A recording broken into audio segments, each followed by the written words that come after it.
भगवान परिपक्व करते हैं अपने प्रेमी के हृदय को। जहां प्रेम प्रकाशित करना है उसे परिपक्व करते हैं, अपमान दिलाते हैं, प्रेरित करते हैं। सबके उर में वही बैठे हुए हैं। बोले भियस महेश तब ज्ञानी मूढ़ न कोय, जस जहिका रघुपत करे तस ताहि क्षण होए। उर प्रेरक रघुवंश विभूषण। भगवान प्रेरित करते, इसकी निंदा करो, इसकी अवहेलना करो, इसका अपमान करो, फिर देखते हैं अब हृदय में कैसा लगा। बोले ठीक है आगे बढ़ो। फिर दूसरी वार, जैसे एक कांच है, छोटा सा कंकड़ मारो टूट जाएगा, पर जब उसको परिपक्व किया जाता है, ठंडा गरम, तो बुलेट प्रूफ हो जाता है। गोली मारो तो नहीं टूटेगा। ऐसे ही भगवान अपने भक्त के हृदय को बुलेट प्रूफ कर देते हैं। वाणी की गोली, अपमान, नाना प्रकार के तिरस्कार, नाना प्रकार के द्वंद्व, सुख दुख, लाभ हानि, मान अपमान, निंदा स्तुति, जन्म मृत्यु, इन सब का प्रभाव नहीं पड़ता उसके हृदय में। जो प्रेमी हृदय होता है, तैयार रहो, आपके हृदय को भगवान ऐसा बनाएंगे किसी भी तरह का कोई द्वंद्व आपको परास्त न कर पावे। प्रेमी जनों का रंग उसी के हृदय में चढ़ता है। कृपा प्रकरण है एक सेवक वाणी में, उसमें दो भाव रखे गए, एक अकृपा और एक कृपा। कृपा प्रकरण में देखिए, जब तीसरी भूमिका आती है कृपा पात्र की, पहली भूमिका है मुख बरनत हरिवंश, चित्तनाम हरिवंश रति, मन सुमिरन हरिवंश, यह जो कृपा हरिवंश की। मुख से प्रियालाल के जस का गान, नाम कीर्तन, नाम जपना, और चित्त से आचार्य और आराध्य देव के चरणों में अखंड रति हो जाना, और मन से बार बार उनकी सेवा, उनका सुमिरन, ये सेवा के लिए ही संकल्प उठना, ये पहली कृपा है। ये आचार्य गुरुदेव की, इष्ट देव की पहली कृपा है। मुख बरनत हरिवंश, चित्तनाम हरिवंश रति, मन सुमिरन हरिवंश, यह जो कृपा हरिवंश की। फिर दूसरी कृपा, दूसरी भूमिका उदय होती है। सब जीवन सो प्रीति, रीति निबाहत आपनी, श्रवण कथन परतीति, यह जो कृपा हरिवंश की। सब चराचर जीव से प्रेम का व्यवहार, क्योंकि मेरे प्रभु ही सबके अंदर बैठे हुए हैं, पर किसी से कोई स्वार्थ की आकांक्षा नहीं, कोई आकांक्षा नहीं, कोई चाह नहीं। सब जीवन सो प्रीति, पर रीति निवाहत अपनी, अपनी रीति क्या है? सब सोहित निष्कामति। कोई किसी से बदले की चाह नहीं, ना द्वेष के बदले की चाह, ना राग के बदले की चाह। वो राग द्वेष से अलग भगवत भाव से सेवा करता हुआ निष्काम। श्रवण कथन परतीति, बस अपनी वाणी जी का गायन, वाणी जी का श्रवण और विश्वास कि इसी श्रवण कथन से, नाम वाणी से हमें श्यामा श्याम की प्राप्ति हो जाएगी। श्रवण कथन परतीति, परतीत माने विश्वास, यह जो कृपा हरिवंश की। अब तीसरी भूमिका, शत्रु मित्र समझानी, मानि मान अपमान सम, दुख सुख लाभ नहानी, यह जो कृपा हरिवंश की। शत्रु और मित्र में समान भाव। क्या भक्त का कोई शत्रु होता है क्या? नहीं, भक्त की तरफ से कोई शत्रुता नहीं होती, पर जो तमोगुणी आंतरिक हृदय वाले होते हैं उनको भक्त का यश चुभता है। उनको भक्त की जो उन्नति है भागवतिक, वो उनको खाए डालती है। अब वो हर प्रकार से सोचेंगे इसका कैसे पतन करूं, इसका अपयश हो जाए, इसका नाश हो जाए, तो वो शत्रुता का भाव करे। पर आपके हृदय में फर्क नहीं पड़ना चाहिए। ये तीसरी भूमिका हमारे प्रेम रस प्राप्ति की। शत्रु मित्र समझानी, जैसे बड़ाई करने वाला, सम्मान करने वाला, ठीक वैसा ही आपको दिखाई देना चाहिए निंदा करने वाला, अपमान करने वाला। वैसे तो निंदा करने वाला ज्यादा पूज्य है। क्यों? क्योंकि वो हमारे अशुभों का नाश कर रहा है। निंदा करके, अपमान करके हमारे अशुभों का नाश कर रहा है। वो हमारे जो प्रारब्ध भोग हैं उनको काट रहा है। वो कितना कृपालु है। भगवान उसके अंदर प्रेरणा दे करके हमें परिपक्व कर रहे हैं। इसलिए निंदा करने वाला, अपमान करने वाला, तिरस्कार करने वाला हमारे हृदय में पूज्य भाव होना चाहिए। ये प्रेम प्राप्ति के लिए बहुत जरूरी है। शत्रु मित्र और होगा। बड़े बड़े महापुरुषों के जीवन में बड़े बड़े विरोध हुए हैं। अगर विरोध ना हो तो भक्ति में रंग नहीं। जब विरोध आवे तो नाच पड़ो कि भक्ति रंग ला रही है। भगवान विरोध पैदा करवाते हैं। क्यों करवाते हैं? क्योंकि आप उस भूमिका से ऊपर उठे जिससे कोई भी विरोध आपका स्पर्श न कर पावे और आपकी भक्ति अबाध और अखंड बनी रहे। तो शत्रु मित्र सम जानी और मान मान अपमान सम। अपमान और मान दोनों को सम मान करके सो। अगर कोई सम्मान कर रहा है तो उसकी मति, अपमान कर रहा है तो उसकी मति। सम्मान और अपमान में दोनों में समान स्थिति होनी चाहिए। शत्रु मित्र सम जानि मान मान अपमान सम। दुख सुख लाभ न हानि। ना कोई दुख, ना कोई सुख, ना कोई लाभ, ना कोई हानि। हर समय अपने प्रिया प्रीतम के चिंतन में इतना चित्त जोड़े है कि दुख सुख का, लाभ हानि का कोई प्रभाव ही नहीं पड़ रहा। ये तीसरी भूमिका। चौथी भूमिका अब जो है तैयारी हो गई प्रेम रंग रंगने की। तो भगवान ने ऐसा रंग भेजा, ऐसा रंग रंगने वाला मिला दिया जिससे प्रेम रंग से हृदय रंग जाए। बोले नितैक धर्मिन संग। नित्य उसको प्रेमी जनों का संग मिल गया। बड़ा कठिन है, सही संग मिल जाना बड़ा कठिन है। भगवान की कृपा से मिलता है। नहीं तो मिलावट ऐसी प्रपंच की बनी रहती है कि चित्त निर्विकार होकर प्रभु में लगने के लिए अगर तैयारी भी करे तो भी फिसल कर प्रपंच में फंस जाए। नित एक धर्मिन संग। बहुत संग मिले वो संग नहीं। इष्ट मिले अरु मन मिले, मिले भजन रस रीति।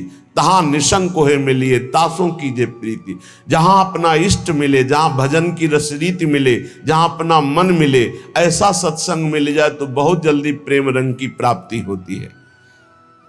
नित एक धर्मिन संग। जब श्री प्रियालाल के प्रेमी जनों का संग मिला तो नित्य नवीन प्रेम का प्रादुर्भाव होने लगा। नितिक धर्मिन संग तो रंग बढ़त नित नित सरस। फिर नित नित प्रेम अभंग। ये जो कृपा हरिवंश की। जहां ये चौथी भूमिका आई तो पांचवी भूमिका में लीला दर्शन होने लगता है। निरखत नित्य विहार पुलकित तन रोमावली आनंद नैन सुधार। यह जो कृपा हरिवंश की। नेत्र खुले हैं बंद। वो प्रिया प्रीतम की रूप माधुरी, लीला माधुरी में डूबा हुआ, आनंद सुप्रवाह करता हुआ एक एक क्षण महाप्रेम में व्यतीत हो रहा है। छिन छिन रुदन करंत, छिन गावत आनंद भरी, छिन छिन हर हसंत। यह जो कृपा हरिवंश की। ये छठवीं भूमिका आई। क्षण क्षण में उसका रोना हो रहा है। क्षण क्षण में वो प्रियालाल के संग विहरण कर रहा है। क्षण क्षण में उनकी लीलाओं का गायन करके डूब रहा है। छिन छिन बिहरत संग, छिन छिन निरखत प्रेम भरी, छिन जस कहता भंग। ये जो कृपा हरिवंश की। सातवीं भूमिका में हर समय प्रिया प्रीतम के साथ रहता है, हर समय। और आठवीं भूमिका जब जागृत होती है तब जो बड़े बड़े ईश्वर कोटि के महापुरुषों के लिए दर्शन पाना दुर्लभ है, उस केली का दर्शन करता है। त्रपित न मानत नैन कुंजरंध्र अवलोकितन। ये सुख कहत बने न ये जो कृपा हरिवंश की। निरंतर कुंजरंध्रों में लगकर प्रियालाल की अद्भुत केली का वो उपासक अवलोकन करता है, जिसके हृदय में प्रेम जागृत हो जाता है। ये 7 भूमिकाएं बहुत सुंदर प्रेम की श्री सेवक जी महाराज ने वर्णन की। तो जो उपासक सहनशील होता है वही इस मार्ग में चलता है। जब प्रशंसा होती है तो सबको अच्छा लगता है, और जब निंदा होती है तो सबको बुरा लगता है। लेकिन प्रेमी को नहीं, प्रशंसा प्रेमी को चुभती है और निंदा उसको मीठी लगती है। ये उल्टा मार्ग है, प्रेम का उल्टा मार्ग है। सम्मान करे तो ऐसे कर लेगा, अपमान करे तो उसके चरणों में प्रणाम करेगा। ये प्रेम का मार्ग उल्टा मार्ग है। सब प्रकार से जो तितिक्षु होता है, सहनशील होता है, उसके हृदय में प्रेम का प्रादुर्भाव। सब सहना है, कुछ नहीं कहना, ये हमारा मार्ग है। सब सहना है, कुछ नहीं कहना। अगर तुम हमें दुख देना चाहते हो तो हम सुख क्यों चाहें? अगर तुम अपमान करवाना चाहते हो तो हम सम्मान क्यों चाहेंगे? प्रभु, यदि आप निंदा करवाना चाहते हो तो हम प्रशंसा क्यों चाहेंगे? हम तो आपकी चाह में चाह मिलाए हुए। ये प्रेमी का हृदय होता है। प्रेम बड़ा पवित्र होता है, निर्दोष होता है। छल, कपट, बेईमानी, स्वार्थ, स्वसुखवांछा, ये प्रेम में छू नहीं जाती। जहां प्रेम प्रकाशित होता है वहां छल नहीं होता, कपट नहीं होता, छुपाव नहीं होता, बेईमानी नहीं होती, स्वार्थ नहीं होता। बड़ी दिव्यता होती है, क्योंकि प्रेम दिव्य है तो विशुद्ध जिसके हृदय में जागृत होता है उसे दिव्य कर देता है। अब पार्थिव बुद्धि शरीर रागी वो दिव्य को कैसे जान पाएगी? तभी उसको आश्चर्य होता है, ऐसा कैसे हो सकता है, ऐसा कैसे हो सकता है? अरे सांप का छोटा बच्चा गरुड़ को खा जाएगा। अगर भगवान कृपा दृष्टि से देख ले तो है छोटा सा लघु ब्याल खाए गरुड़ को खा जाए। मस्कई कहीं बिरंची अजय मसकते हीन, ब्रह्मा को मच्छर बना दे, मच्छर को ब्रह्मा बना दे, जड़ को चैतन्य, चैतन्य को जड़, कर तुम अकर तुम अन्यथा कर तुम। सर्व समर्थ प्रभु का प्रेम प्रकट हो गया तो दिव्यता। जब दिव्य प्रेम, दिव्य प्रभु की कृपा का प्रभाव होता है तो पार्थिव बुद्धि नहीं समझ पाती। श्री जी की कृपा, लालजू की कृपा, उनकी कृपा का केवल स्वाद। अभी वो कृपा हट जाए तो अभी बोलना की आवाज नहीं निकलेगी। सुई के धागा जहां जानना मुश्किल है वहां अनंत ब्रह्मांड पार कर दे। कर तुम अन्यथा कर तुम, हमारा प्रीतम है भाई, समझो। ये माया भगवती ऐसी आंधी चलाएगी कि तुम हमारी बात न पकड़ पाओ, और बाद में देख लेना तुम्हें समझ में आएगा कि क्या हमने खो दिया। अब वो बोलवाना चाहते, मूकम करोति वाचालम पंगुम लंघयते गिरिम यत् कृपा तम हम वंदे परमानंद माधवम। वही माधव परमानंद बैठ करके मूक से वाचाल कर दिया। अब इस वाचाल से वो मूक कर दे, उनकी महिमा की बात। अगर उनका है कि दहाड़ो तो अंतिम श्वास तक ऐसे दहाड़ते रहेंगे। भगवान की कृपा से जो दिव्यता आती है वो मानुषिक नहीं होती, उनमें मानुषिक नहीं होती। जब मीरा जी को जहर पिलाया गया तो बोले ऐसा कैसे हो सकता है कि इतने हलाहल जहर से बच जाए। उसको संशय हो गया कि ये वैद्य मिल चुका है मीरा जी से और इसने बनावटी ऐसे जहर बनाया जिससे मीरा मरी नहीं। बुला उस वैद्य को। वैद्य को बुलाया, उसी कटोरे का एक बूंद जे भी चखाया गया, छटपटा के मर गया। मीरा जी की प्रार्थना से पुनः वो जीवित हो गए। कर तुम अकर तुम, भगवान की एक अपार सामर्थ्य है। ये पक्का समझिए, भक्त का यश तभी फैलता है जब जैसे झंडा फहराता है ना तो डंडे पे फहराता है। जितना मजबूत डंडा होगा और लंबा होगा उतना ही झंडा फहराएगा। ये विरोध भाव, ये निंदा, ये तिरस्कार, ये वो डंडा है जिस पे भक्त का झंडा फहराता है। अरे जमाने जोर लगा ले, कितना जोर लगाएगा, भक्त और भगवान का झंडा कभी न झुकने पाएगा। जब भगवान प्रताप प्रकट करते हैं, कौन दो सिर वाला ऐसा पैदा है जो उसका बाल बांका भी कर सके। इसलिए प्रेम मार्ग में चलने पर ना तो भय होनी चाहिए और ना भोग दैन्यता। प्रेम पवित्र होता है, इसमें छल नहीं, कपट नहीं, बेईमानी नहीं, स्वार्थ नहीं। छल कपट बेईमानी जहां बुद्धि में है, जो चश्मा लगा छल कपट बेईमानी का तो सब जगह लगता है छल कपट का ही राज्य है। हम जैसा चश्मा लगाते हमको वैसे ही दिखाई देने लगता है। लेकिन ये भगवत प्रेम मार्ग है, इस प्रेम मार्ग में अपनी श्रद्धा और विश्वास को श्यामा श्याम के चरणों में और अपने विवेक से संत का संग करना चाहिए। जहां हम बैठे हैं हमको क्या लाभ मिला है, जहां हम जुड़े हैं सुन रहे हैं उसमें हमारी बुद्धि की पवित्रता कितनी हुई है। लाभ देखा जाता है सुमिरन, त्याग, भगवत आकर्षण, ये कितना हमारे अंदर हुआ है। ये हमें देखना है कि हमें जो सत्संग मिल रहा है उससे हमारे भगवत मार्ग कितना पुष्ट हो रहा है, तभी हमारा दृढ़ विश्वास होगा। और जो पुष्ट हो रहा है वो हमारे ऊपर कृपा है श्री जी की, गुरु जी की, आचार्य की, तभी हमारा उत्साह बन पाता है। तो बचना चाहिए अपनी श्रवणेन्द्री के प्रपंच जनित वचन सुनने से, नेत्रेंद्री से दोष दर्शन से, तो हमारा जो हृदय है वो छल कपट बेईमानी आदि दोषों से रहित हो जाए। सच्चे प्रेमी में पाप आचरण नहीं रह जाते। जो सत्य मार्ग के पथिक हैं उनमें पाप आचरण नहीं होते। पाप होते हैं कामना के कारण, और कामना होती है देहाभिमान के कारण, और देहाभिमान होता है अज्ञान के कारण। सबका मूल अज्ञान और अविद्या है। जब प्रेम का प्रकाश होता है तो अज्ञान ही नहीं रह जाता, इसलिए ना वासना रह जाती ना कोई कामना रह जाती है। भगवत प्रेम ये अंतिम चरम पुरुषार्थ है जो मोक्ष के आगे की भी बात है। भगवत प्रेम अत्यंत दुर्लभ है पर इसकी प्राप्ति कृपा से सहज में हो जाती है।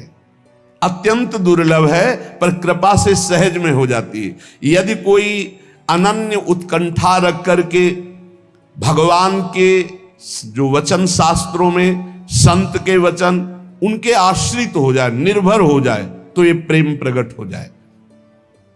हम चाहते हैं कि हमें प्रेम मिल जाए पर हम विषय भोग नहीं छोड़ेंगे, हम नाना प्रकार की पापाचरण नहीं छोड़ेंगे। तो विषयों में सुख बुद्धि जब तक रहेगी तब तक भगवान में प्रेम नहीं हो सकता। प्रेम के प्रवचन भले हो जाएं, प्रेम की बातें भले हो जाएं, विषयासक्ति और प्रेम ये बिल्कुल विपरीत है। जैसे दिन और रात, विषयासक्ति रात है और प्रेम दिन है। जिन साधकों के हृदय में विषय भोगने की प्रबल लालसा है और वो उनको त्यागे हुए आगे बढ़ रहे हैं, तो उनका विषय रस के प्रति आकर्षण कम होते होते नष्ट हो जाएगा। लेकिन जो साधक विषय आकर्षण के साथ विषय क्रिया में उतर गए तो उनका फिर स्वभाव सुधरना बहुत कठिन हो जाएगा। इसलिए लालसा तो है पर भोगूंगा नहीं, क्योंकि भगवत प्राप्ति करनी है, भगवत प्रेम प्राप्ति करनी है। तो इनका विषय भाव जो अंदर से है भोगने का, ये एक दिन शांत हो जाएगा भजन के बल से। विषयासक्ति प्रेम में बड़ी बाधक वृत्ति है। जो विषय भोग की इच्छा, विषय पदार्थ, ये अभी देखकर हमको जलाते हैं, भोगने की इच्छा होती है और हृदय जलता है। इस जलन को जो सह जाता उसे तपस्या कहते हैं। वही तपस्वी है। बहुत सुंदर बात है, वही तपस्वी है। देख लेना, इस जलन से अनंत गुना बढ़ करके भगवान आपको शीतलता और आनंद देंगे, क्योंकि आप भगवान के लिए जल रहे हो। भगवान में ममता और आसक्ति हो जाएगी इस जलन को सहने से। सह जाओ, ये जलन सहना पड़ेगा। निंदा की जलन, अपमान की जलन, काम की जलन, क्रोध की जलन, ये सह गए तो भारी तपस्या, इसका परिणाम होगा अनंत गुना बढ़ करके भगवान आपको सुख देंगे। और नहीं सहोगे तो जलते रहोगे। क्रोध आया, गाली दे दिया, वो तुम्हें 4 गाली देगा और जलो। काम आया, भोग लिया और तृष्णा होगी। ऐसे ही जितना तुम विकारात्मक आत्मक क्रियाओं की तरफ जाओगे उतने ही भ्रष्ट होते चले जाओगे। सह गए उतने ऊंचे उठते चले जाओगे। प्रेमी को ऐसा अनुभव होने लगता है कि मेरा शरीर प्रभु को समर्पित है, ये प्रभु की वस्तु है, मैं इसे भोग नहीं सकता, ये प्रभु की धरोहर है। मेरा मन प्रभु को समर्पित है, आप जाए जहां जाए प्रभु संभाले। पुत्र, धन, प्रतिष्ठा, घर, परिवार, रुपया, पैसा, सब कुछ प्रभु की प्रदत्त वस्तु है। इसमें मेरा अहंकार क्या, इसमें मेरी ममता क्या। ऐसे भक्त के हृदय में प्रेम का प्रकाश होता है। जिसके हृदय में प्रेम स्फुरित होता है उसके हृदय की स्थिति सर्वदा आनंद ही आनंद, आनंद ही आनंद, हर समय आनंद। जहां हमारा स्व प्रभु से मिला, सोई आनंद की उत्पत्ति हो गई। अभी स्वाभिमान देह में है, स्वाभिमान प्रियालाल के चरणों में गया, आनंद ही आनंद है। उसी के लिए रोज सत्संग, रोज साधना हो रही। किसी समय प्रियालाल हमारे अहंकार को मिटा दें, स्वीकार कर लें।